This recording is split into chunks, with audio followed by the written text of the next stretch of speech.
Steven Cureño right here with the ever beautiful Claudia Trejo. Thank you. How are you doing here? How are you doing? Fantastic. What a beautiful, glorious day. What a fantastic city. Extraordinary experience. It's just been incredible this whole time. How has Saudi been treating you? It cannot be better. Right. I mean, hospitality, service, people are so kind, they're so willing to help. I mean, there's a language barrier nonetheless, but yet they always go beyond the call of duty to make sure that, we're comfortable, always, aiming to please. Absolutely. Yeah. No, it's been incredible. The rumors are definitely not, it's not what it seems like when you land. No, not at all. As a matter of fact, if you want to be a little open-minded, yes, there's certain issues, like transportation, traffic, but what city doesn't have that issue? Right, yeah. And again, the language barrier makes it a little difficult, but if you've traveled the world and you get a chance to just be a little bit adventurous, this is definitely a place to come. No, it's been beautiful. Let's talk about it. Ruiz, Joshua 2. I'm as excited as I'm sure you are. Looking at, I want to ask you this, because you're close, you've kind of been behind the scenes and some of these things. What do you get from their body language, Ruiz and Joshua? Full confidence on both ends. A lot more calm. I guess they're going to round 8. They already know each other. They already tested each other, obviously. So at this point in time, it's just more of the same. They're looking for closure on both ends, and I think there lies their confidence. They already know what to expect. Whereas the first round, Andy was a last-minute call. Anthony was prepared for somebody else, so it was a touchy subject. They were not sure what to expect from their opponent. I mean, you can study tape all you want, but you really don't know the intensity until you walk into the ring and face the opponent. Now they know each other. They've already had 7 rounds into it, so now we're going to round 8. What are the questions for you that you're looking to get answered in this fight? I think the main question is what adjustments are going to be more efficient and satisfactory in many ways. So in the first fight, I was wondering why Anthony was not using his height and his size advantage in general and his ranginess. His reach is outrageous. And he just chose to fight very short, and he just figured he had him once he knocked him down. If he can actually pull back and be a little bit more calm, more relaxed, and use his boxing skills. On Andy's, is he going to be able to handle the reach in Anthony, because that's expecting that Anthony will use his jab. And conditioning is key for both camps. And I'm wondering if they're really going to go for the power punches or if they're going to go for more tactical fight, just take it easier than the first time. I think the first time they both wanted to make a statement at Madison Square Garden. I'm not sure if the pressure of being in a completely different country, different environment, but in such everybody's eye.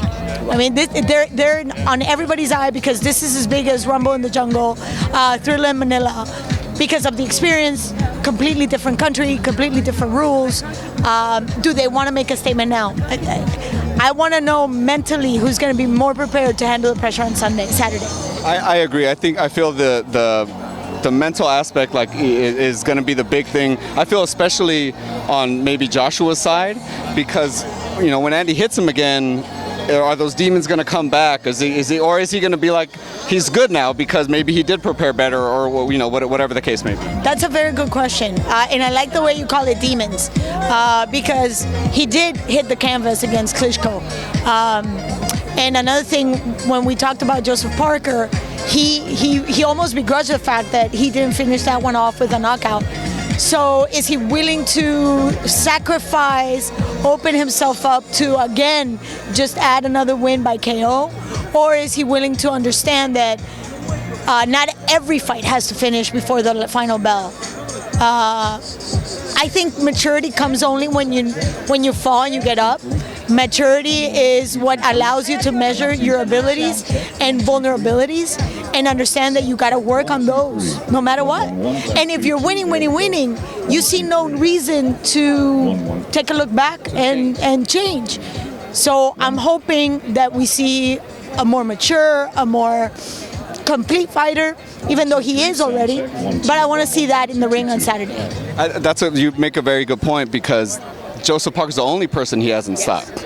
And I feel that was kind of the danger zone he got in the first time, is that he heard Andy, he's a finisher, I finish everyone I face, let me go after it, and that's where he ran into problems, because Andy wasn't as hurt as he thought, and Andy's hands are faster than his, and once you give Andy that mid-range, you're at the disadvantage. Yes, absolutely, and there goes again, is he willing to fight like the big man that he is? Right.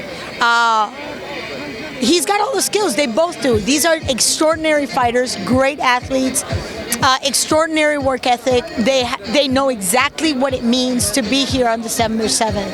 I think mentally, Anthony Joshua, there's a lot more pressure, because there's a lot more at stake in his career. Andy, for all intents and purposes, is the new guy coming in. And not everybody's looking at him as the big heavyweight champion. Though, for some reason, he's still being looked at as the underdog. I've never seen him as that, because I've seen him since the amateurs. I knew exactly what he could bring to the table. So, in the public eye, AJ has more at risk. I'm not going to say to lose, because he's still very young. And if you look at the careers of great fighters, Muhammad Ali himself, he went down and he came back up again. And to this day, we still talk about Ali as one of the greatest heavyweight champions of the world. No, 100%. I can't wait. Do you do predictions? Do you? I try not to. Try not to. Favor either person? No, I don't favor either one. I think they're both extraordinary people with great boxing skills and kind-hearted people. 100%. Technically, they're both very sound, and their boxing skills are both, 5, 6. They have the tools, 5 or 6 tools each. I want to know who's going to have the adjustments, and the only way we know is on Saturday. So the only way for you guys to find out is to be watching on DAZN. Yeah, all of us. That's what we're all waiting for. Switching gears, lastly, Canelo knocked out Kovalev. Yes. Devastating fashion. What's your pound-for-pound top 3, and is he number 1 for you? Absolutely, he's number 1. I have to admit, I thought 175 was a little far-reaching for him, but he took it at a stride, and we're talking about somebody like Sergey Kovalev, who was a dominant force at that division until he faced the man, Andre Ward. At this point in time, I really don't know what Canelo's ceiling will be, and he's still so young. There's still so much going forward. So he's among the best. I have to include Brock Crawford. I have to include Manny Pacquiao. Errol Spence, despite the accident, we don't know when he's going to be able to come back, if in fact he will be back. But we could move those around. Right. But Canelo right now, being in 4 different divisions, I mean, there's no limit to what we can see from him. Yes. Who would you like to see him face next, Canelo? In a fantastic world. Yes, right? Yes. It would be fantastic to see him fight somebody like Andre Ward, but then it's a far reach. Right, yeah. But if I know anything, is that nowadays anything can happen. I don't know, because the question is, where does he want to fight? 175, 168, 160, 154. I mean, he can go anywhere. So where do you want to go, Canelo? Yeah. See, this is where we find ourselves wondering, where does he want to fight? Right. What division? Who? The world is at his feet. Right. And that's, I feel, true definition of pound for pound, when you can flow through 3 weight classes. Yes, efficiently. Yeah, exactly. Not just showing up. Right, yeah. Efficiently. 100%. Yes. Claudia Trejo, always a pleasure. Thank you so much, love. Thank you so much. Thank you.